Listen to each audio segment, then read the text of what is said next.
Aliran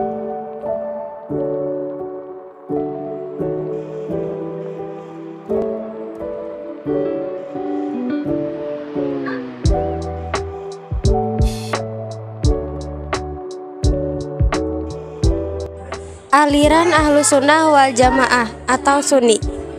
Ahlus Sunnah berarti penganut atau pengikut Sunnah Nabi Muhammad SAW, dan Jamaah berarti sahabat Nabi.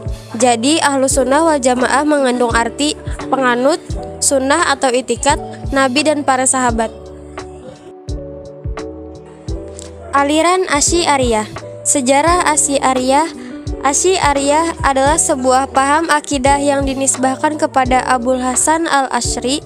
Nama lengkapnya ialah Abul Hasan Ali bin Ismail bin Abi Bashar Ishaq bin Salim bin Ismail bin Abdillah bin Musa bin Bilal bin Burdah Amir bin Abi Musa Asy'ari. Kelompok Asy'ariyah menisbahkan pada namanya sehingga dengan demikian ia menjadi pendiri mazhab Asy'ariyah. Tokoh aliran Asy'ariyah: Abu Hasan al-Asy'ari, Imam al-Ghazali, Imam Fakhrur Razi, Abu Ishaq al-Isfaraini, Abu Bakar al-Baqillani, Abu Ishaq asy-Syirazi. Pokok-pokok ajaran Asy'ariyah. 1. Sifat-sifat Tuhan. Menurutnya, Tuhan memiliki sifat sebagaimana disebut di dalam Al-Quran yang disebut sebagai sifat-sifat yang azali, qidam, yang berdiri di atas zat Tuhan. Sifat-sifat itu bukanlah zat Tuhan dan bukan pula dari zatnya. 2. Al-Quran. Menurutnya Al-Quran adalah qadim dan bukan makhluk ciptaannya. 3. Melihat Tuhan. Menurutnya Tuhan dapat dilihat dengan mata oleh manusia di akhirat nanti. 4. Perbuatan manusia. Menurutnya perbuatan manusia diciptakan Tuhan, bukan diciptakan oleh manusia itu sendiri. 5. Keadilan Tuhan. Menurutnya Tuhan tidak mempunyai kewajiban apapun untuk menentukan tempat manusia di akhirat, sebab semua itu merupakan kehendak mutlak Tuhan, sebab Tuhan Maha Kuasa atas segalanya. 6. Muslim yang berbuat dosa.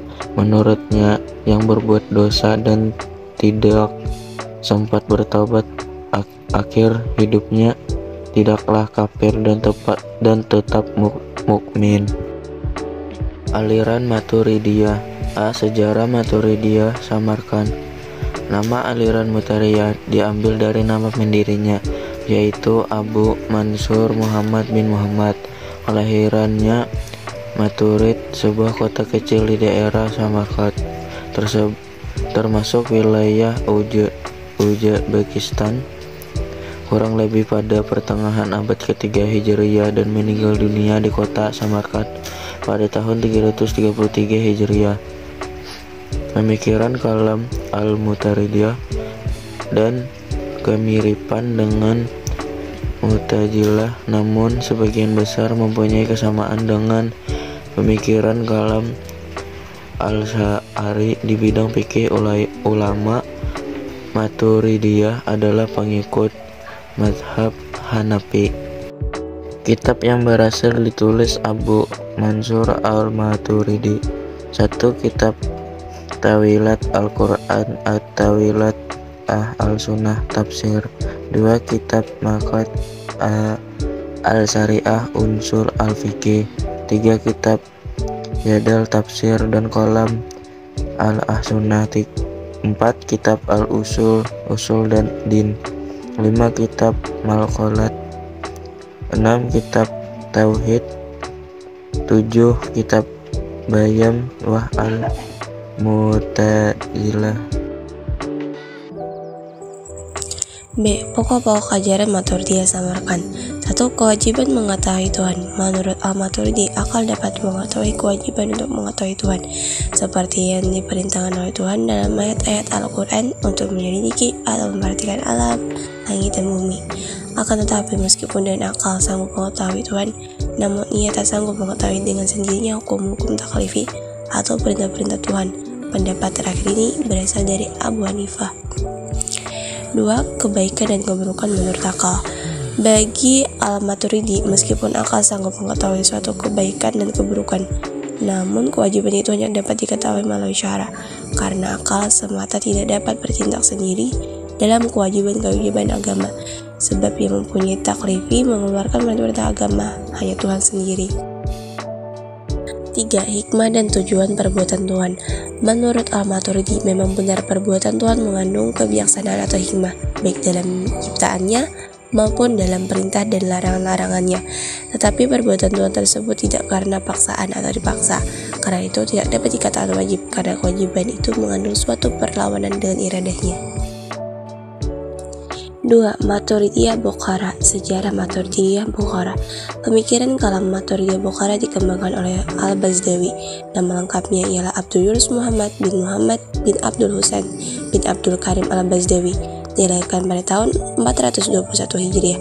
Kakek Al-Bazdawi yaitu Abdul Karim hidupnya semasa dengan Al-Maturidi dan salah satu murid Al-Maturidi.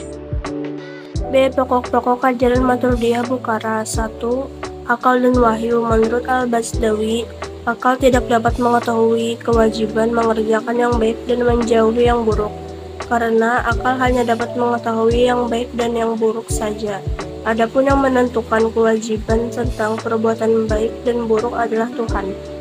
2. Sifat-sifat Tuhan. Menurut Al-Bazdawi, Tuhan mempunyai sifat-sifat. Beliau juga menjelaskan bahwa kekekalan sifat-sifat itu melekat dengan esensi Tuhan itu sendiri. Bukan melalui kekekalan sifat-sifat, Tuhan tidak mempunyai sifat-sifat jasmani. 3. Kalam Allah Subhanahu wa Ta'ala. Al-Bazdawi berpendapat bahwa Al-Quran itu adalah kekal, tidak diciptakan. Kalam Allah Al-Quran adalah sesuatu yang berdiri dengan zatnya, sedangkan yang tersusun dalam bentuk surat yang mempunyai akhir dan awal, jumlah dan bagian, bukanlah kalamullah secara hakikat, tetapi Al-Quran dalam bentuk kiasan. 4. Perbuatan manusia. Al-Bazdawi mengambil kesimpulan bahwa perbuatan manusia sesungguhnya diciptakan Tuhan, tetapi tidaklah perbuatan Tuhan. 5. Janji dan ancaman. Menurut Al-Bazdawi, tidak mungkin Tuhan melanggar janjinya untuk memberi upah kepada orang yang berbuat baik.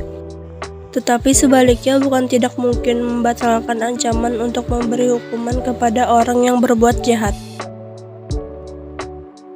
Meskipun dua tokoh aliran Maturidi dan juga Asy'ari berbeda dalam beberapa hal, tetapi punya prinsip yang sama.